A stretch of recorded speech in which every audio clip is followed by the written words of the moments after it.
Hi, in this video I'm gonna talk about the game between Keita Rokund and Cyprian. It was a very short game, but it had a breathtaking ending, so let's see.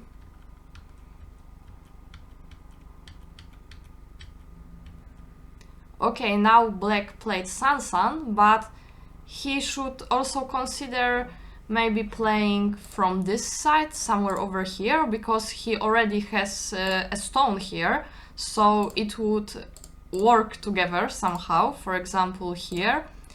And White played far away from our black stone, so there still would be some edges around here. And yeah, that Black should consider playing something like that. And when he invaded the corner, this isn't working as well as it could. But it's okay, it's okay. And now Black came back to his two stones, but maybe it would be better to play lower, because now we have some continuation. Right? We can later slide into White's territory. And like that, we don't have a clear continuation. Like, what can we play now?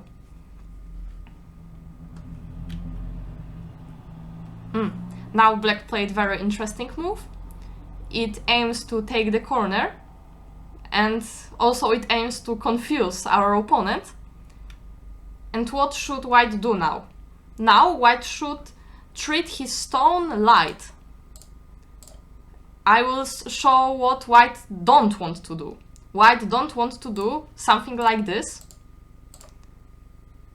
because Black doesn't care about this stone. And now White just made Black stronger.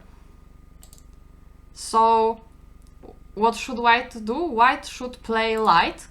For example, somewhere over here, like far away from this stone. But he can also approach from this side. And now Black can, for example, separate.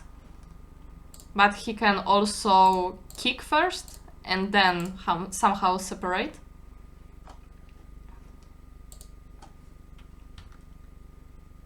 Okay, White played Tenuki, it's also okay. But now, Black played on the second line, near to light stone. Black, to kill this stone, needs to add a lot of moves, and he gains not much. So it would be better to play farther away from this stone. Like, we want to catch it on a big scale. So, for example, somewhere over here, I don't know, here, somewhere. But White also did not play the best, because, as I said, this stone of White is light, and Black already put a move here. So we should be already happy and play somewhere over here in this place. And now it's a little bit too close, and Black played also close to these stones. And now White is letting Black separate himself, so it's not the greatest, because now White has two groups he needs to care about. White, I guess White was scared that Black will make some points here, but there are not a lot of points, to be honest. White could just play here and reduce a little bit and make a escape for his stones, and it would be okay. And now he has two groups he has to take care of. Now Black played here. But this move is not how you continue. Here, in this Joseki, there are some cuts for Black. Like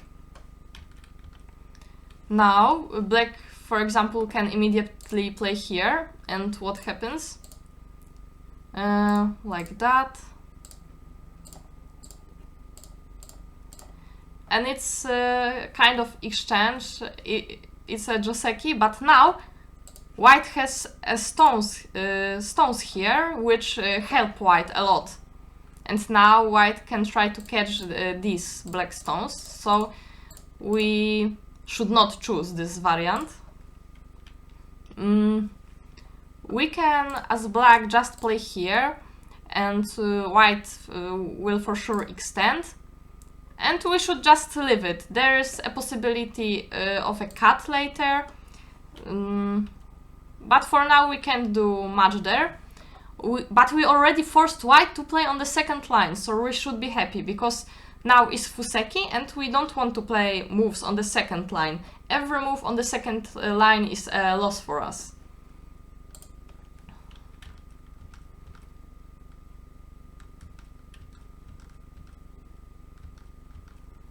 Okay, now black captured, and I agree that in most of cases, when situations looks kind of like this, we should capture. But now we are kind of dying, like, maybe not dying, but our shape is not the greatest. White can always play this Atari, or he can just play here, and yeah, and we need to add a move here as black, and our stones are separated, so it would be better to connect, because we don't care about these stones, it doesn't do much. And now white can't that easily separate those groups by using weaknesses of one of them.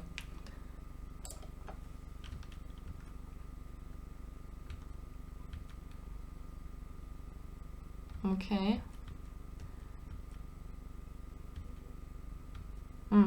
Yeah, and now black needs to worry about his group, but he's worrying too early, because right now white can bend, and we don't really like that, because we still need to make escape for our group, and later white can play this annoying Atari and try to kill us. For sure he can somehow attack us. Maybe we will leave, but white will gain something from it.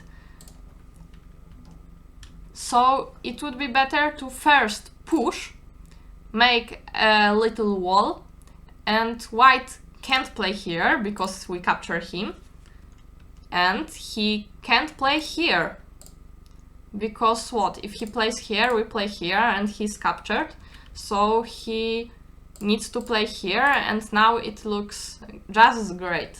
We settled both of our groups, and white stones still need to do something. And also these stones are not... it's not clear what happens with these stones.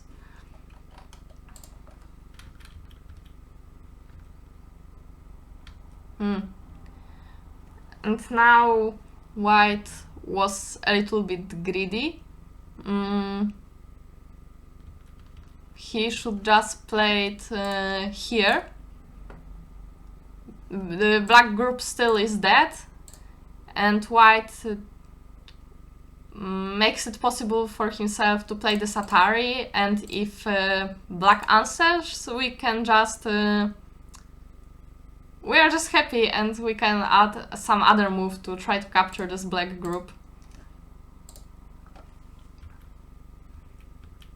And now... what is that? Is that a ladder?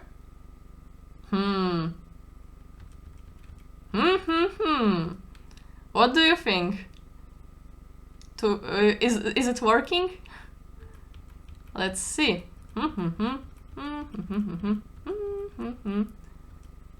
And moment of truth. Oh my god! That was an amazing ladder breaker. That's sick. So it was very sad surprise for white, because How this ladder could work if white had so many stones here?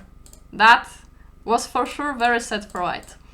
Okay, but let's sum up. We don't want to try to catch light stones, especially if we do it by playing a move on a second line in Fuseki. We don't like being cut, so we don't want to make an opportunity for our opponent to cut us by making two weak groups.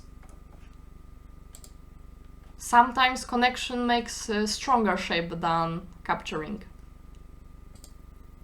It's good to count ladders stone by stone. And I think that's it. Thank you for watching, and for those who managed till the end, there's a picture of my cat.